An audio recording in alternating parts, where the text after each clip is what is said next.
The Phillies have been absolutely tearing it up in the month of August. And as we get near the end of the month, who have been the hitters that have really carried the team? Find out on today's episode.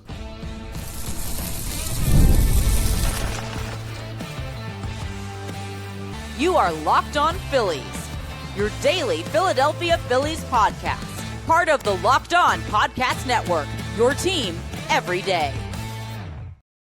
Yes, this is Locked On Phillies. I'm your host, Connor Thomas. Thank you so much for joining us today. And today's episode is brought to you by FanDuel. College football Saturdays are already packed with reasons to get excited. And this season, FanDuel is giving fans even more ways to get in on every matchup. Join all the action at FanDuel.com.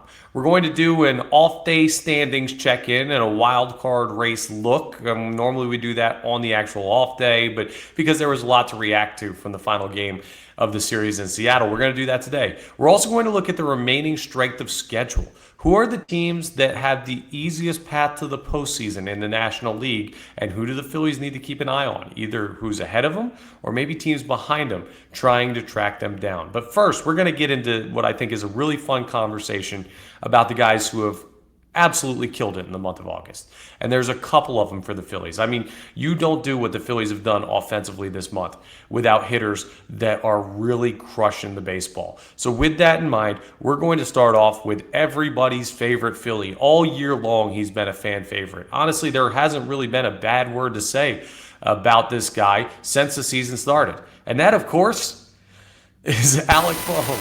Yes, I know. Bohm has not had a great season. I know a lot of people at points, myself included, were calling him unplayable. He had all the stuff off the field with the parents and the lawsuit. I mean, it's been, in a lot of ways, a nightmare season and a contract year for Alec Bohm when you look at the full coverage of his work this season. And then you look at what he's done in the month of August, and you're like, oh, okay, we might actually have something here. So here are the numbers for him in the month. This may be the absolute biggest surprise of any of them for the Philadelphia Phillies. He started out the season in April/March, because they combined those 2 months. He hit 151 for that month. He didn't hit anywhere really close to 300 any other month of this season. May, June, July, the highest he hit was 277 in May. This month, in August, batted 345 so far. An on-base percentage of 398, slugging 476. You know what's interesting? This is a trend that I'm going to keep mentioning as we go through the 4 players that I have for you that have really elevated in the month of August. The slugging numbers aren't going to be much higher. I mean, he's only got 1 home run this month. The RBIs, though, 17. It's the second highest mark already. We got a couple of games left in the month of August. He could easily have his best RBI month.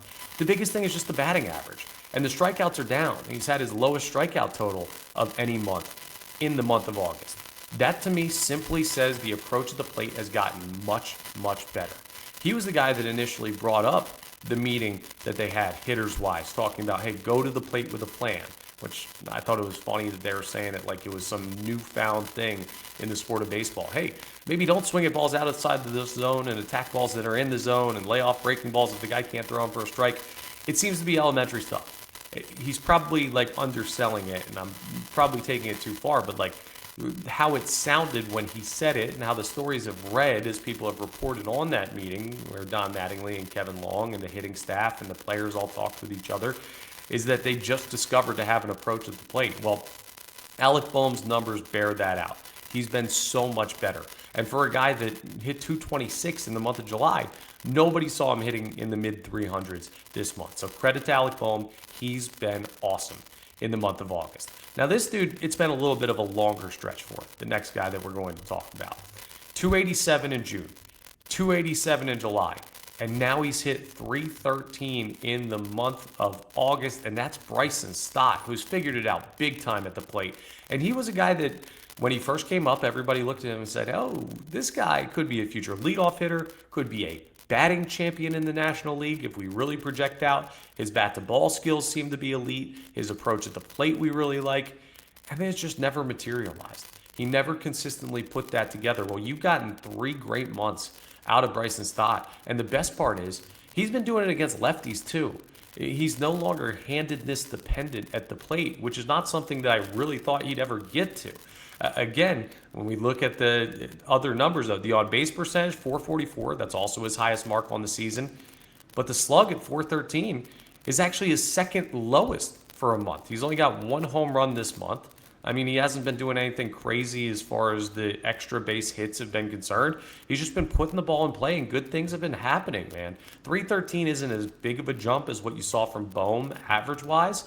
Again, it shows you a better approach at the plate, but he's been consistently really good lately. Again, remember those slugging numbers, though. Bohm, not his highest mark. Stott, not his highest mark. We'll have an overarching thought on that when I get done running through these players. But this guy might be the one I'm most excited about. Like, Stott's close. He's up there because I do now think Stott is starting to look like a viable long-term option in the infield for the Phillies, whereas before his future here in Philadelphia was kind of uncertain. Well, if he plays third, if he plays short, if he plays second, depending on what happens with Luis Arraez, that's going to be a guy that you could see being here for a long time, especially with the defense that he plays. This guy, hopefully he's here for a long time as well, because it's only his first year. Justin Crawford in August. What do you say, young buck? Step up to the plate. Join the 300 club. He's hitting 313 this month, and that is something that you would not have expected for a rookie. He did hit 307 in the month of June, which was really, really good.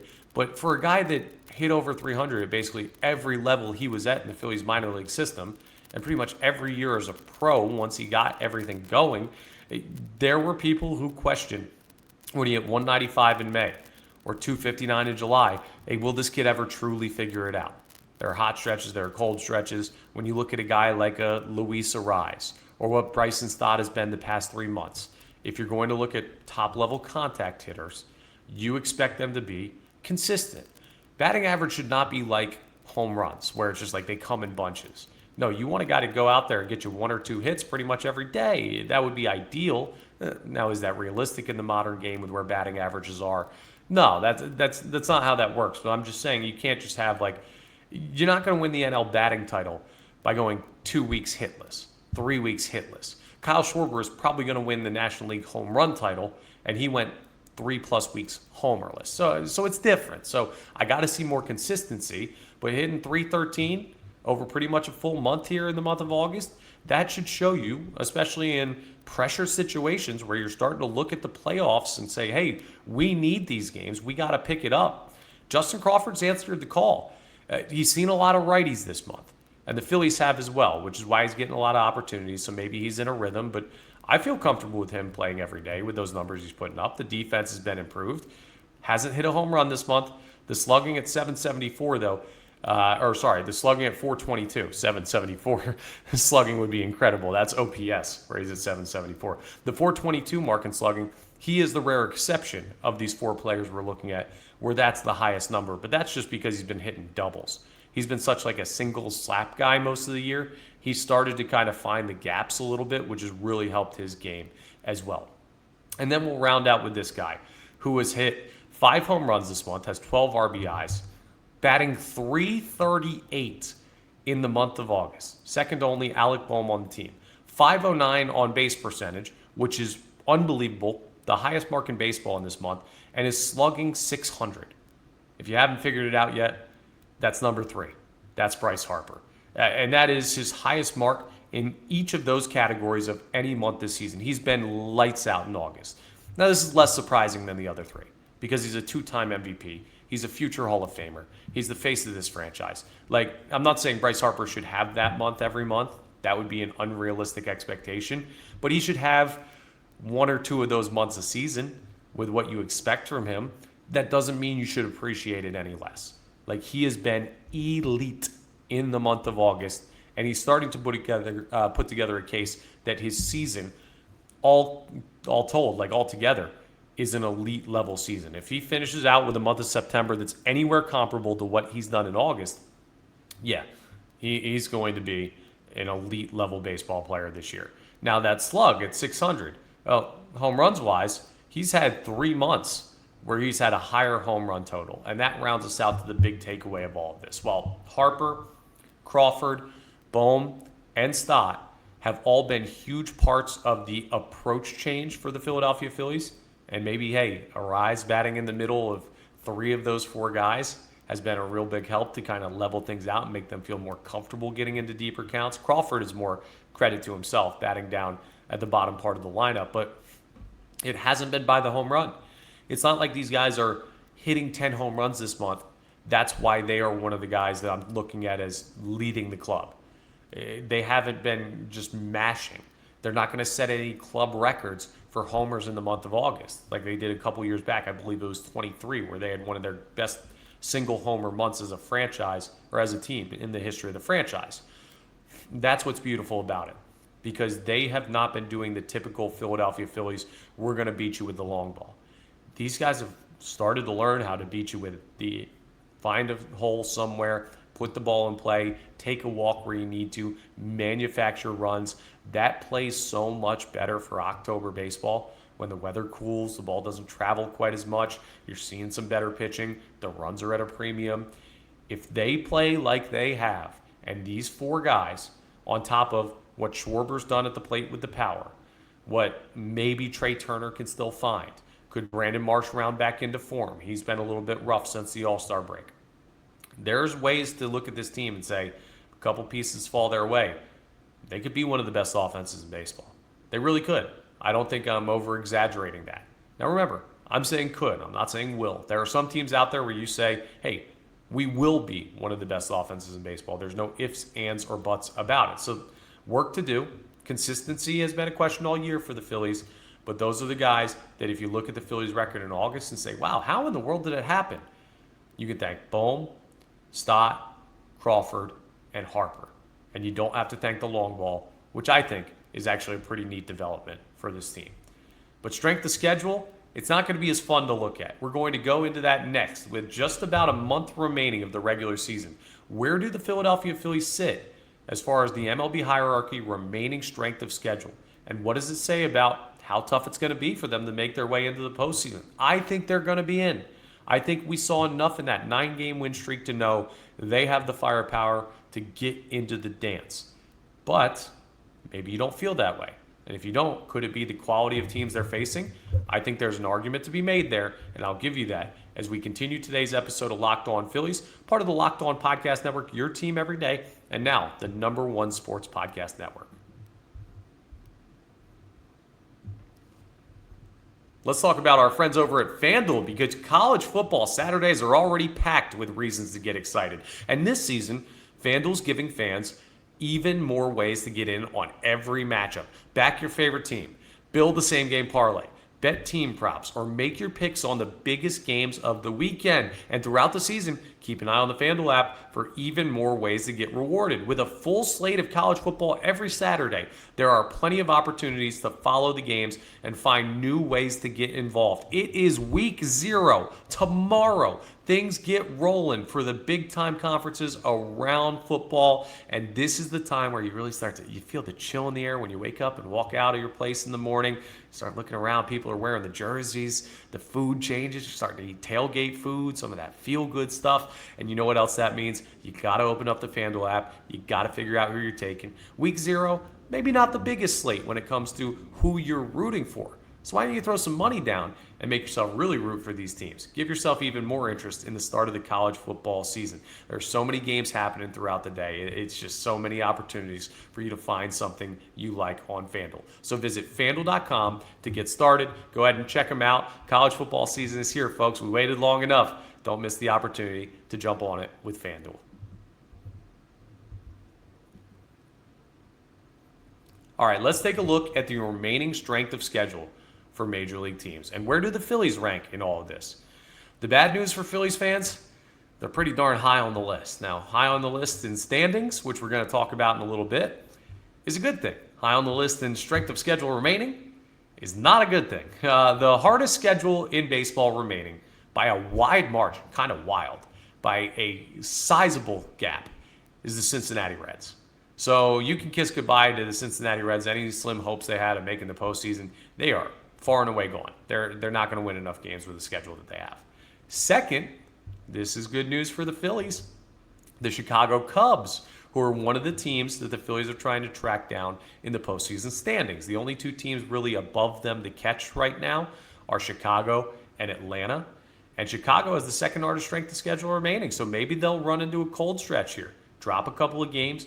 Phils can take advantage, but you don't have that much margin for error because guess who's number 3? That's right. It is your Philadelphia Fighting Phillies, the third hardest remaining strength of schedule in Major League Baseball.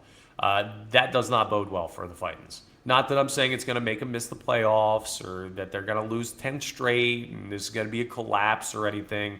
Like I said, I firmly believe they're going to make it in. I do. They're a playoff team. They're going to be.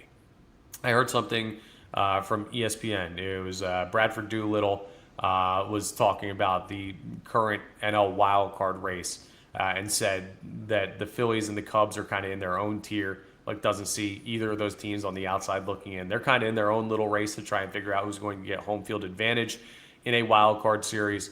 But outside of that, they're not going to miss the playoffs. That's the belief of him. He's an expert. I've been talking about this team for years now on this podcast, so I think I have a pretty good feel of when they're going good and when they're not going good, when they're in trouble and when they're not. They don't really feel like they're in trouble and missing the playoffs to me.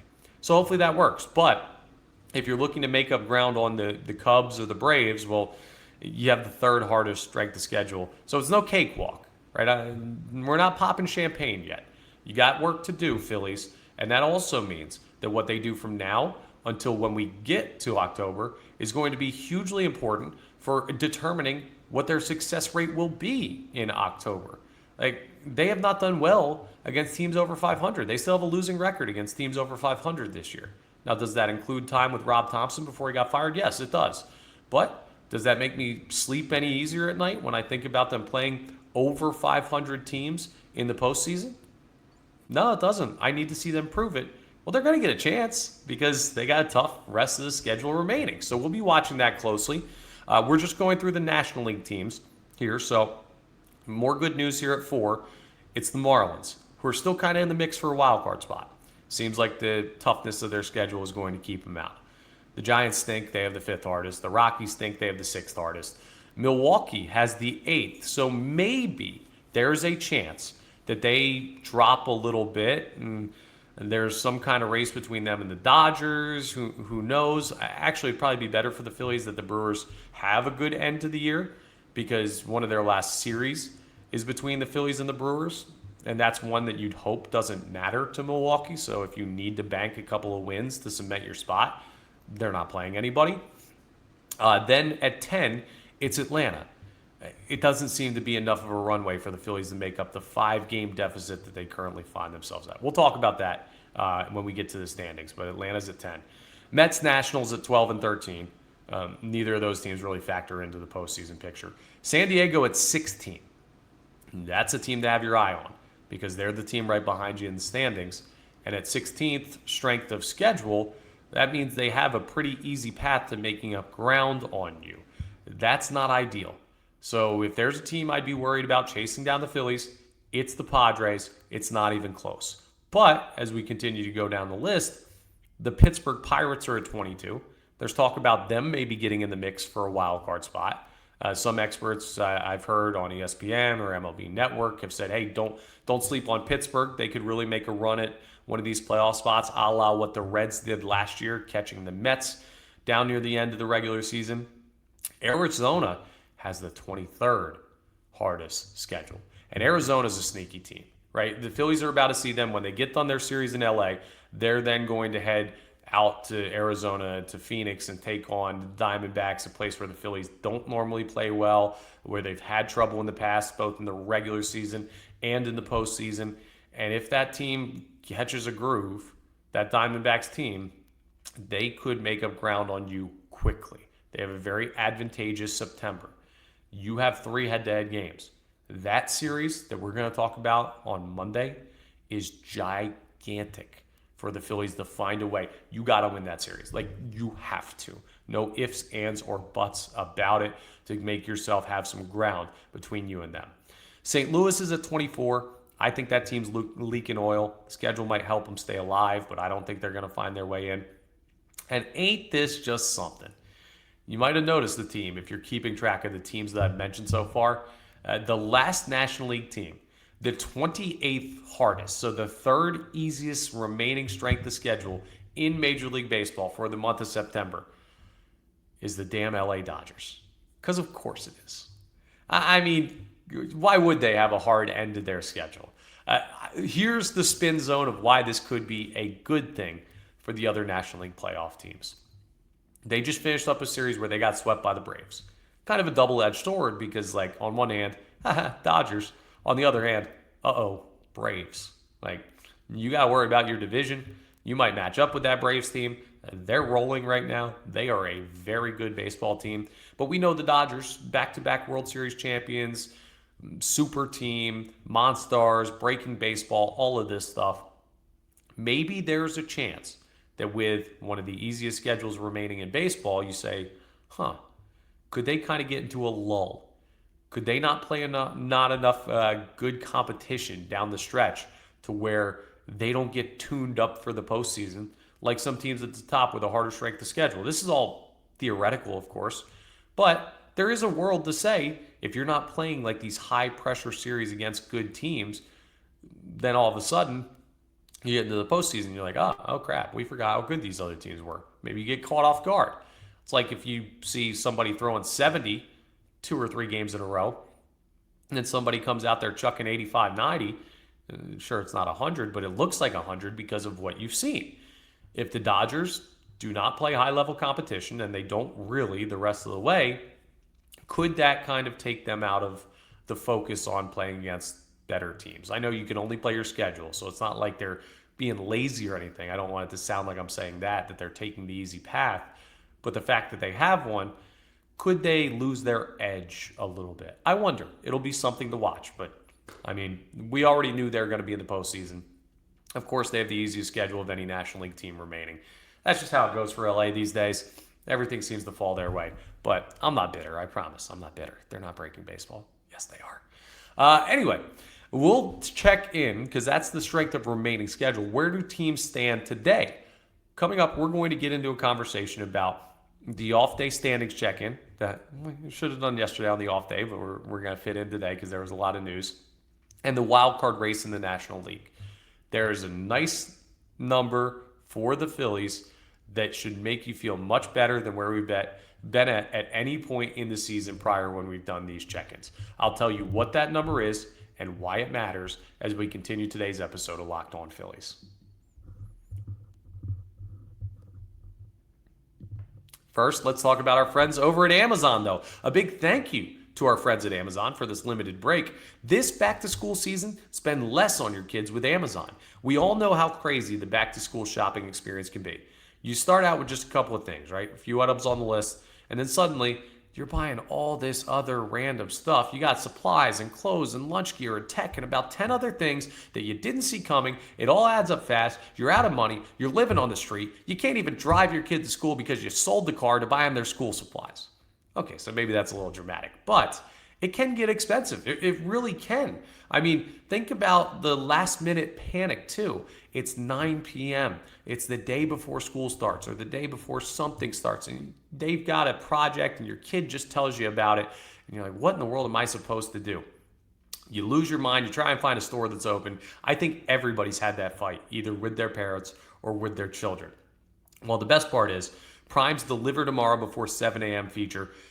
I'm convinced it was created just for this, exclusively for parents in this moment. So they can get it to you quickly when you need something in a pinch, and they're going to try and save you the most money possible when doing it too. So remember, with Amazon's low back-to-school prices, just spend less on your kids because every dollar you don't spend on them is a dollar you haven't spent on them. Shop back to school at Amazon and spend less on your kids. Let's take a look at the Major League Baseball standings. I know you were waiting with bated breath to figure out what's that number that Connor has that should make you feel really good about the Philadelphia Phillies. Well, I'm not going to make you wait.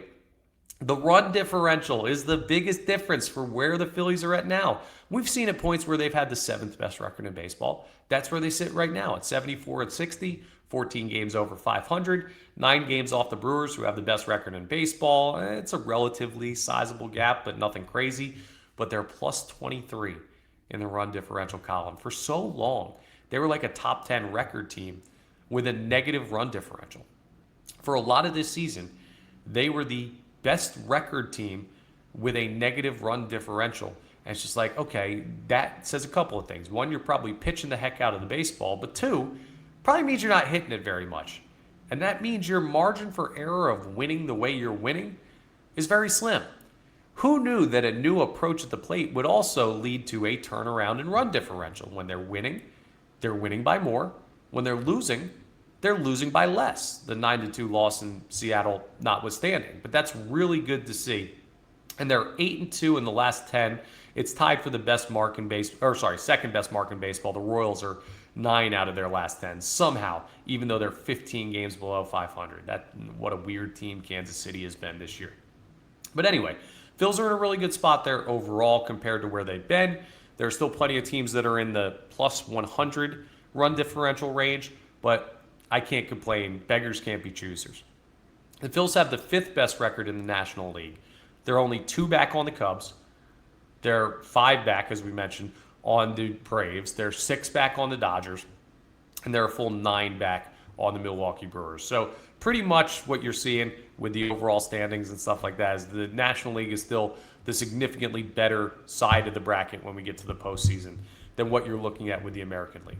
If you had to ask me right now, am I taking the National League or the American League to win the World Series this year? It's National League. I'm not thinking twice. I'd throw a sizable amount of money on that.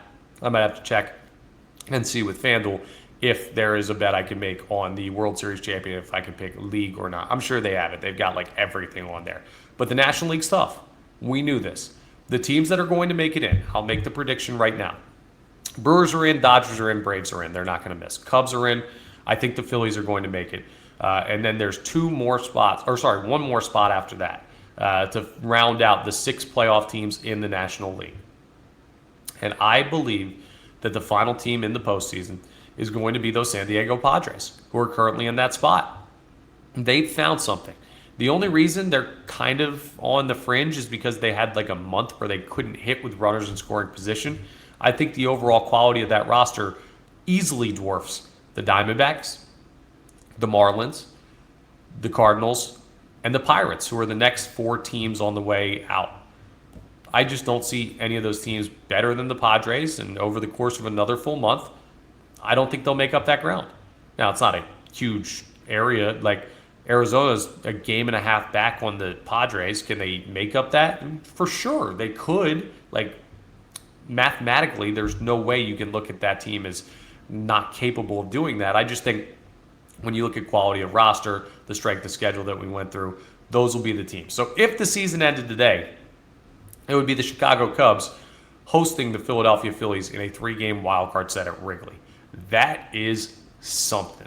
I'll tell you what, man, that's going to be very, very intriguing and also very, very scary with possible MVP winner Pete Crow Armstrong on the other side. The Cubs have some weird magic this year. And they're not going to probably beat like the Dodgers or Brewers or Braves. They're not in that tier, but the Phillies haven't been either. If those 2 teams match up, the Phils and the Cubs, get ready for a dogfight. Excuse me. Just to take a peek at the division, again, the Braves are 5 games up on the Phils. The Marlins are, 6 games back of the Phillies. The Nationals are way out. The Mets are way out. Like, it's technically a 2-team race in the NL East. But I feel like with that sweep of the Dodgers, the Braves have kind of said, hey, yeah, this is still our division to lose. The Phillies have 7 games against Atlanta. So unless that lead gets up to 7 games, if you beat them, you can take over. I just don't see the Phillies beating the Braves that consistently, especially based on what we saw earlier on in the year. And then with just the wild card picture, again, you're looking at the Cubs at 1, the Phillies at 2, the Padres at 3. So it's still a tight race in a lot of ways. There are a lot of things that could happen. The Brewers have the Central essentially locked down. The Dodgers have the West essentially locked down. But the Braves haven't totally locked down the East. The Cubs and Phillies could flip-flop. Anyone could make it in of those 5 teams we listed between the Padres, Diamondbacks, Pirates, Cardinals, Marlins. None of those teams are out of it. And once you get below there, I would say all of those teams hang it up. You had a great year. But we still have another month to go. We're still looking at 20-plus games for all of these teams. Big-time swings. Technically, like just to show you mathematically, the Colorado Rockies are 20 games out of the final wildcard spot. If they won out, they could make it in. right? We haven't started to hit the point where teams have the nice little E next to their name. Even the Angels, who the Phillies are going to start a series with tonight, with Andrew Painter on the mound facing off against Reed Detmers, a 9:38 start out there in LA. They're not eliminated yet. They're 52-82, 30 games under, the same record as the Rockies. So that just shows you there's still a good amount of time left, but the Phillies are in a pretty good spot. That's all for today's episode. Thank you so much for joining us. Please make sure you're rating, reviewing, subscribing to the YouTube, all that great stuff that really helps us out. And also make sure you check out Mark Farzetta on the Postcast. It's on the same YouTube channel, same podcast feed. He does it after every game the Phillies play, so give him some love, part of our Locked On Phillies family. And please make sure you're rating, reviewing, and subscribing. Did I already say that? I'll say it again. We're part of the Locked On Podcast Network, your team every day. And now, the #1 sports podcast network. And I will talk to you on Monday. 2 or 3 against the Angels. I'm telling you, that's what they're going to do. And we'll be getting into a big-time series against the Diamondbacks on our next episode.